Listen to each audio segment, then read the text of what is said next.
دیکھو، سکون ایک نتیجہ ہے جو کام کرنے کے بعد حاصل ہوتا ہے۔ وہ کام جن کا اللہ نے تمہیں حکم دیا، وہ کام جن کو کرنے کا تم نے خود سے وعدہ کیا ہے، وہ کام جو تمہارے اپنوں کی تم پر ذمہ داری کے طور پر لازم ہوئے ہیں۔ پہلے تم یہ کام کرو، پھر تمہیں ان کا نتیجہ ملے گا۔ آپ کا ہونا اور آپ کا وجود رزق کرنے کے قابل ہو جاتا ہے جب لوگوں کی خوشیاں آپ کے وجود سے جڑ جاتی ہے۔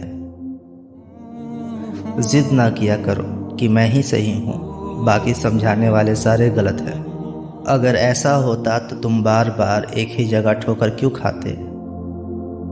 اللہ کو اپنے نیک بندے بہت پسند ہیں، لیکن اسے وہ گناہگار بندے بھی پسند ہیں جو غلطی ہو جانے پر اپنی غلطی کا اعتراف کرتے ہیں اور کہتے ہیں، اے مولا، ہم نے غلطی کر دی، میں معاف فرما۔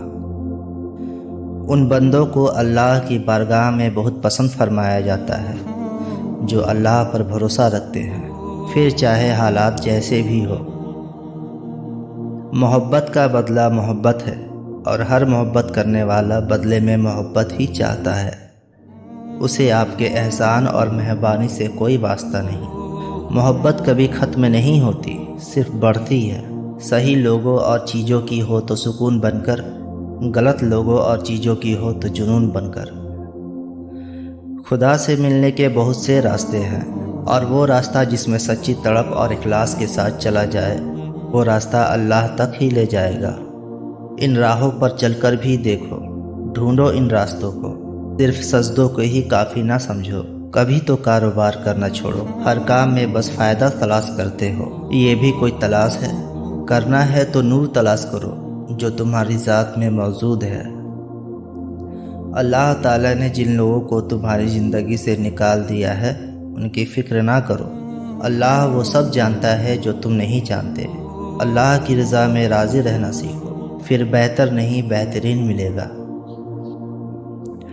جو مقام شکوے کا ہوتا ہے وہی مقام شکر کا بھی ہوتا ہے، لیکن ہم اس مقام پر شکوہ جلدی اور شکر دیر سے ادا کرتے ہیں۔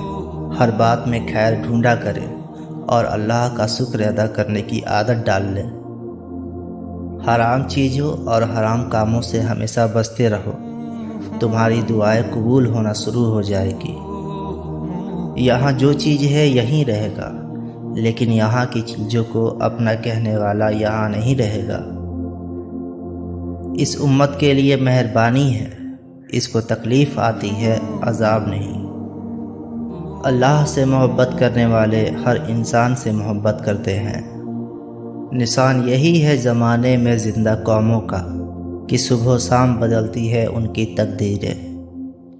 جس سکون اور آرام سے ہمارے جسم میں روح داخل ہوئی تھی، اسی طرح ہماری روح کو موت کے وقت کلمہ پڑھتے ہوئے آزاد فرما۔ اپنی تکلیف کا لوگوں کے ساتھ ذکر نہ کرنا، یہ آپ پر آپ کا سب سے بڑا احسان ہوگا۔